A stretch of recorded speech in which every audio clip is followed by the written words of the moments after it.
Hi, welcome. இன்னைக்கு நம்ம எங்க அம்மா பண்ண திண்டுக்கல் ஸ்டைல் பிரியாணி தான் பார்க்க போறோம். இந்த ரெசிபி குயிக்கா பண்ணிடலாங்க. வாங்க ரெசிபி எப்படி பண்ணலான்னு பார்க்கலாம். கீயோட நம்ம பிரியாணியை ஸ்டார்ட் பண்ணலாங்க. 2 டீஸ்பூன் குக்கரில் கீ ஆட் பண்ணிக்கலாங்க. இதே 2 ஸ்பூன் மட்டும் நான் கீ ஆட் பண்ணிக்கிறேங்க. கீ மெல்ட் ஆன உடனே இதோட தேவையான அளவுக்கு நான் எண்ணெய் சேர்த்துக்கிறேங்க. நான் நீல வாக்கில் கட் பண்ண பெரிய வெங்காயத்தை இதில் சேர்த்துக்க போகிறேங்க. வெங்காயம் நல்லா பொன்னிறமாக வேகணுங்க. அது வரைக்கும் நம்ம நல்லா மிக்ஸ் பண்ணி விடலாம். இது கூட 4 பச்சை மிளகாய் அதையும் சேர்த்து நல்லா மிக்ஸ் பண்ணி விட்டுட்டு ஒரு தக்காளி நான் ஆட் பண்ணிக்கிறேன். இது கூட ஒரு கைப்பிடி அளவு புதினா.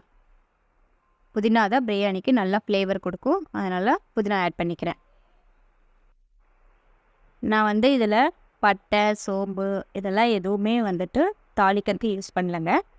நான் அது எல்லாமே பிரியாணி பேஸ்ட்டாக அரைச்சி எடுத்து வச்சுருக்கேன். இது வீட்லேயே பண்ணது ரொம்ப டேஸ்ட்டாக இருக்கும். நான் உங்களுக்கு தனியாக வீடியோ போடுறேன்.